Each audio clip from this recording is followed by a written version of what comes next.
Teman-teman semua, cinta dunia. Dunia atau harta sudah menjadi dari zaman Nabi Adam sampai zaman sekarang. Dunia adalah sumber dari semua masalah. Bahkan anaknya Nabi Adam, Qabil, membunuh saudaranya sendiri itu karena apa? Karena cinta dunia, karena urusan dunia. Karena urusan dunia di antara satu golongan dengan golongan lainnya saling berpecah. Karena urusan dunia di antara keluarga saling berpecah. Maka tidak salah dunia disebutkan ad-dunya umul khoti'ah. Dunia adalah sumber dari semua kesalahan. Oleh karena itu, itulah yang dikhawatirkan oleh Nabi kita, Nabi Muhammad SAW, yang sangat sayang kepada kita, yang sangat menginginkan umatnya untuk semuanya masuk Islam, untuk semuanya masuk kepada surga Allah, untuk yang ingin umatnya semuanya tidak selamat dari azab Allah. Maka ketika turunnya ayat walau saufa yu'tika rabbuka fatardha, apa jawaban Nabi Muhammad dari tawaran mutlak dari Allah sang pencipta dunia ini? Apa kata Nabi Muhammad? Idzan la arda wa wahidun min ummati finnar. Kalau begitu aku tidak akan ridho, tidak akan rela apabila salah satu dari umatku berada di neraka. Maka Rasulullah sangat menginginkan atas keselamatan seluruh umatnya. Tidak pandang itu dari golongan mana, tidak pandang itu dari etnis mana, tidak pandang itu dari apa jabatannya, tidak pandang itu jadi dari organisasi mana. Maka Nabi Muhammad ingin semua umatnya untuk masuk ke dalam surga Allah Subhanahu wa taala. Harisun 'alaikum bil mu'minina raufur rahim. Sampai digambarkan oleh Allah Subhanahu wa taala sifat beliau dan diabadikan di dalam Al-Qur'an. Harisun 'alaikum, punya sifat sangat ingin untuk memberikan kebaikan kepada kalian umat Nabi Muhammad sallallahu alaihi wasallam.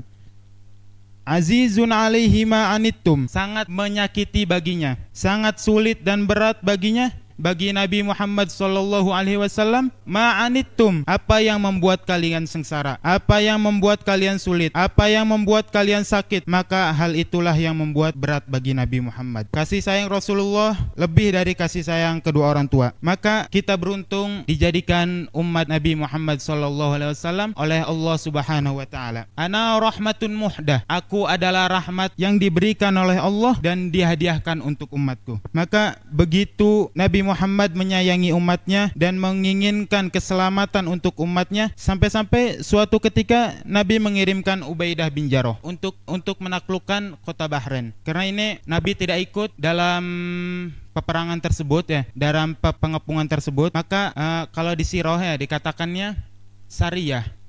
Sariyah itu suatu peperangan yang tidak diikuti oleh Nabi. Dan ada Sariyah, ada Ghazwah. Kalau Ghazwah itu peperangan yang diikuti oleh Nabi Muhammad.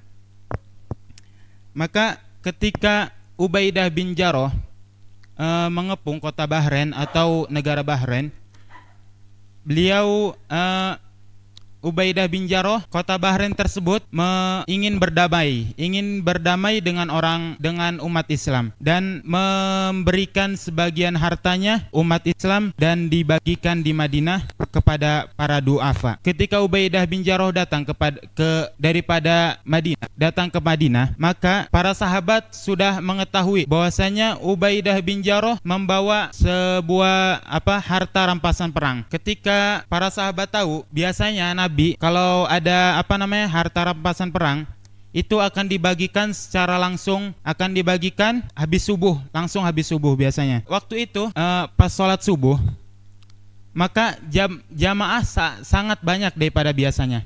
Jamaah sangat membeludak. Karena apa? Karena urusan dunia.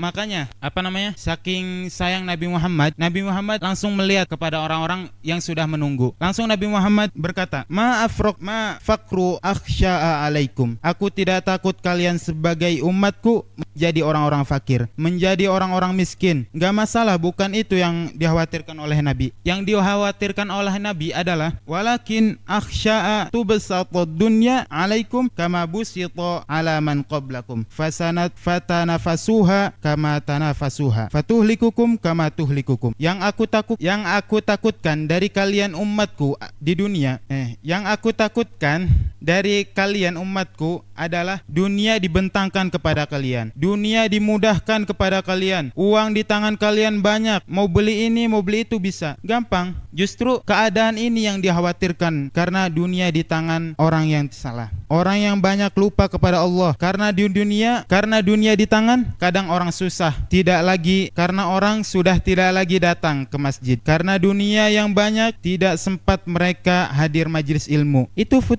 fitnah dunia. Minimal fitnah dunia itu seperti itu. Imam Ghazali di dalam kitabnya Ihya Ulumuddin, beliau menyebutkan bahwasannya ulama ada perbedaan pendapat dalam masalah seorang yang lebih afdol itu orang kaya tapi dermawan, kaya dengan cara yang halal dan menyalurkan dengan cara yang halal. Apakah itu afdol? Atau orang yang sibuk ibadah sama Allah, sibuk ngaji, sibuk zikir, sibuk hadir majlis, sibuk ke masjid?